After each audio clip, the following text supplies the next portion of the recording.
What's up, guys? Coleman Hawkins here. I'm here with my guy, Brendan Hausen, and welcome to every Pod A Wildcat. How you doing, Brendan? How you feeling? Good, man. Just happy to be here with you. Yes, sir. Yes, sir. My man, Brendan, an elite shooter, a little background, elite shooter, transfer from Villanova. You're a junior this year, right? Yep, junior. Yeah, man. I've got to know Brendan a little bit. He hosted me on my visit or whatever when I came here, and I feel like me and Brendan have clicked very well, and I feel like you have a good basketball mind. When did you first start getting into basketball, and what kind of shaped you into the player you are today? Yeah, I started playing when I was like 3 years old. My parents were both coaches. They both played, so I was always kind of just around the game, always in the gym. And then by the time middle school came around, I started to figure out, hey, this is what I really love. I could probably do something with this, and it was just a love for the game, and it grew, and I got better and better, and that's kind of where it led me to today. Yeah. What led you to being a good shooter? Do you have someone you model your game after, or you just kind of always been a shooter? What kind of formed you into that? I watched a lot of guys growing up. Obviously, like Steph Curry. When we were kids, that kind of changed the game. But like JJ Redick, even going back to like Pistol Pete Maravich, just guys like that, guys that could really shoot the ball. Ray Allen. I watched a lot of different guys. I studied a lot of different things, but I was always in the gym shooting. My dad helped me a lot, so definitely a lot that's went into it. Mm-hmm. Yeah, no, that's what's up. I know you have a younger brother, and he's at High Point, right? Yeah, High Point. What was your guys' relationship like growing up, and talk about that kind of basketball, that family. What was that like? Was it real competitive? You guys? Yeah, always from the time we were little. He was a little brother. Now he's like 6'7", a lot taller than me. But yeah, we would play on the mini hoop in the in the living room in our underwear. Like my mom's got videos. Like it was always, and we were always challenging each other. And then we got to high school, and I got to play a season with him. So that was probably like one of my favorite basketball memories. My dad was coaching, just in the gym every morning with him, late at night, just pushing each other. I'm just happy to see where he's at now with his career. He's doing great. So I'm excited to see where that takes him. Yeah, that's cool. You talked about high school, and me and you have talked before. What do you think about high school, on and off the court? Did you like high school? How did you, get noticed to be able to go to Villanova? Like, what was your recruitment like? Can you talk about that whole process? Yeah, coming from Amarillo, Texas, not a lot of guys have came out of there and went to the next level. And I absolutely loved high school. I love where I'm from. It was honestly one of my favorite times playing. Getting to put on my high school jersey and play with my best friends, my brother, like I said. So it was definitely awesome. But like I said, I was just playing for the love of the game, and it just so happened that I could shoot the ball really well, and I was a really good player coming out of town. And I got fortunate enough to get seen at Nike Peach Jam and was playing well, and that's where kind of things took off with Villanova and my recruitment. And so yeah, it was definitely kind of crazy. I never expected it would be like that coming from Amarillo, but I'm definitely blessed. Yeah, no, for sure. I think, like I said, we've talked about it before. Me personally, I feel like I kind of like high school better than college, and that's from like on and off the court a little bit. Like high school was just a lot of fun. We've shared stories about what we've done in high school, and personally, I don't drink. I don't really like to party or anything like that. So in high school, it was just a lot of dumb, immature things that I still find fun to this day.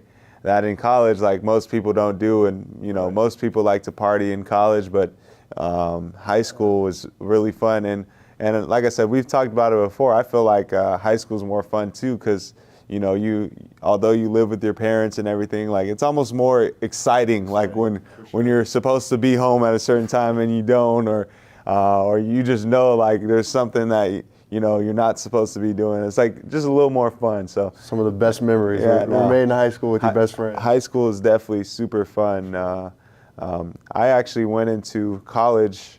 What I felt like was a dark time was COVID.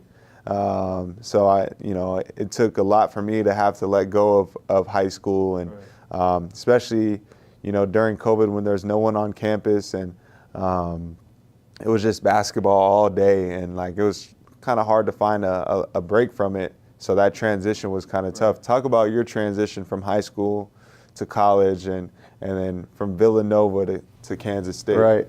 I mean, I don't think it's something that you can really prepare for coming out of high school. Like, you think you're ready and this and that, you're ready to leave town, and it's exciting and it's new. But then when you finally get there and it's like everything you known from the time you could walk to you were 18 years old is just like gone. And so like that normalcy, that routine, everything's gone. And in a way, like you start to miss it. You know, you don't just see your hometown best friends every day.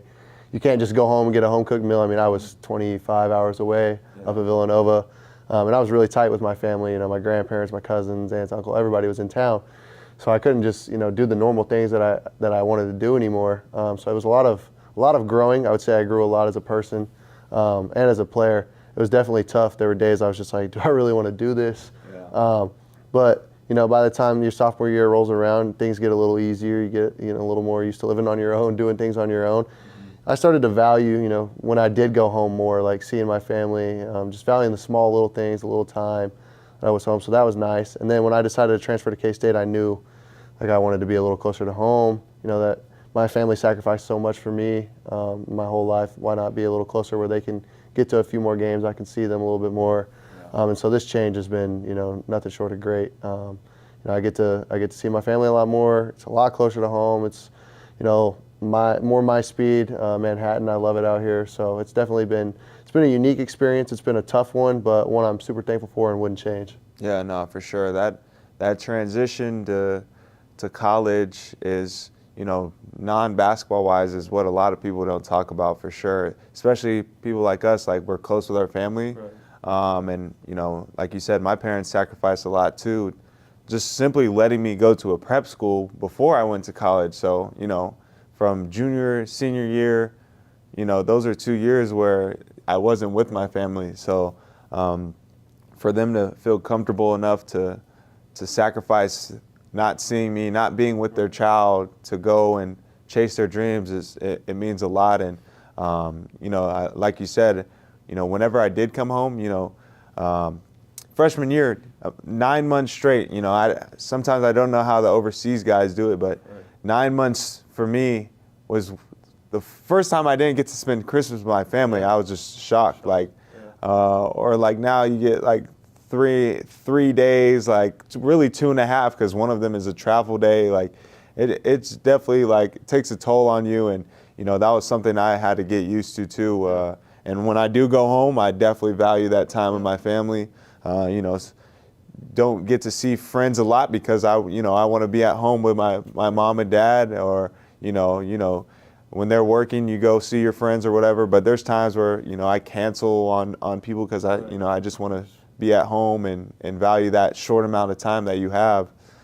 So yeah, no, I definitely hear what you're saying, and you know that's. Yeah, I think a lot of people think like it's like a perfect world. You know, you get to the Division I scholarship and everything's perfect, and then soon to forget like, oh, it's a little bit more of a job now. Like, you got to take it serious. You got to make some sacrifices. Like, of course we're blessed and we get to do a lot of cool things. Don't get me wrong, but you start to miss your family, like the little things that you know you kind of took for granted, seeing them every day. And so it's definitely eye-opening. And so you have to make some decisions. Yeah, for sure. And like you said, it almost becomes a job, and you're occupied really year-round. Right. I mean, basketball really doesn't stop. You got summer workouts, you got the season, and then you got spring workouts. And I've said it before, I personally feel like there shouldn't be a summertime. You know, I don't think the guy should. Maybe it should be optional. I feel like the guy should have that time off, and I'm sure, like Coach Tang said before, he feels like that should be time for, you know, the coaching staff to get vacations. If you could change any NCAA rule or any kind of rule, what would your change be? I definitely would agree with that. I was talking to my dad the other day, and even like throughout the summer, I'm like, dude, like this is a lot. Like when is there a break? Like, I mean, I know with NIL and everything now, you know, people can say what they want, but like, you know, at some point we need a break as athletes. So I think maybe one summer session, or maybe not even doing it. It should be up to the coaches and the staff.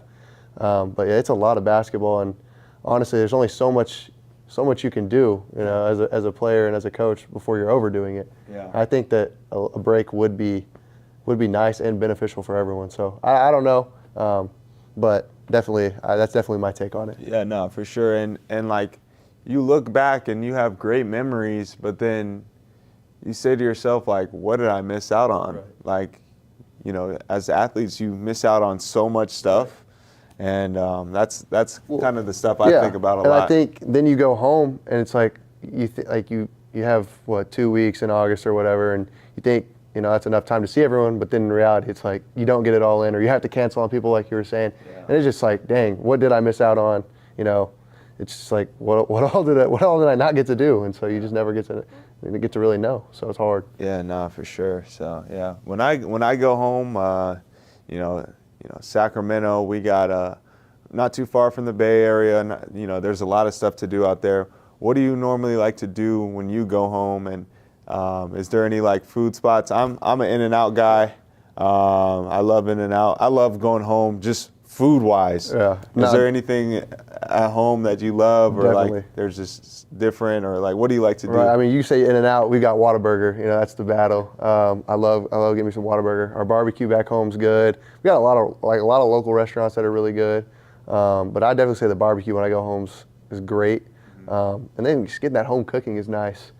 Yeah. But you know, where I'm from, like kind of a smaller city, so there's enough to do, but it's not like overwhelming. But you got your best friends, so you can kind of go do whatever. I mean, we've got a cool like Paladura Canyon is what it's called. It's like the second biggest canyon in the United States. So we do a lot of hiking out there. Yeah. Go to the lake a lot. You know, that's where some of my favorite memories are, at the lake with my friends, like cliff jumping, surfing, tubing behind the boat. So we definitely have a lot to do. And then we created a wiffle ball field out of my grandparents on their land.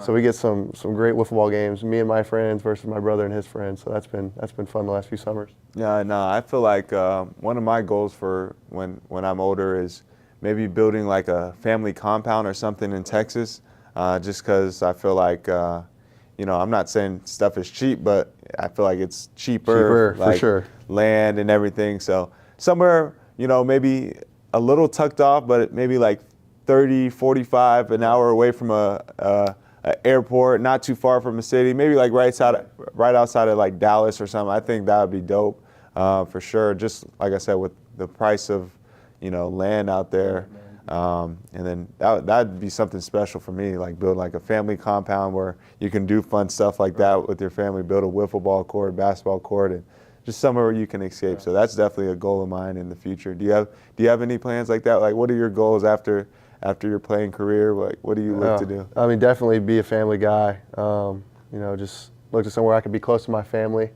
I want to definitely, you know, get married, have some kids, and become their coach, man. I want to coach them football, baseball, basketball, whatever it is. I mean, whatever they're passionate about, I want to do that. I just want to be involved in my community and get back as much as I can. Yeah, no, that's dope. Yeah, we've talked about coaching before. I feel like I can be a really good college coach. Would I ever want to do it? I don't think I would, only because of the schedule, and I just feel like there's so much stuff on top of like basketball, like the schedule. Like, don't get me wrong, I love the game, and I would love to. I honestly feel like if I had a team right now, I could go against any head coach in the country. Like, I feel like I would be that prepared to be a coach. But would you ever want to coach someday, or do you feel like what do you think? I think I would keep it youth, high school. I never want to probably pursue college or professional coaching, the hours. We talked about that. Mm-hmm. Do I think I'd be a good coach? Yes. I have a lot of respect for coaches because how difficult it is. I know the hours, so yeah, we've talked about that. But I don't think that I would pursue it at that high of a level. I just want to enjoy it with my kids or with their friends. Yeah. Yeah, no, for sure. You got any questions for me? I think that's it, my man. That's it? Yeah. All right, well, you guys heard it here first. You guys got to know my man, Brendan Hausen, an elite shooter. He's going to have a big-time year, and, you know, I can't wait to win some more games with him and just use him the right way. I love passing this guy the ball. I feel like every shot is going in whenever he shoots it. So this is my man, Brendan Hausen. Appreciate you for hopping on the pod, man. Yes, sir. Make sure you guys tune in. We'll have episodes weekly, and you'll get to know us a little bit more. So make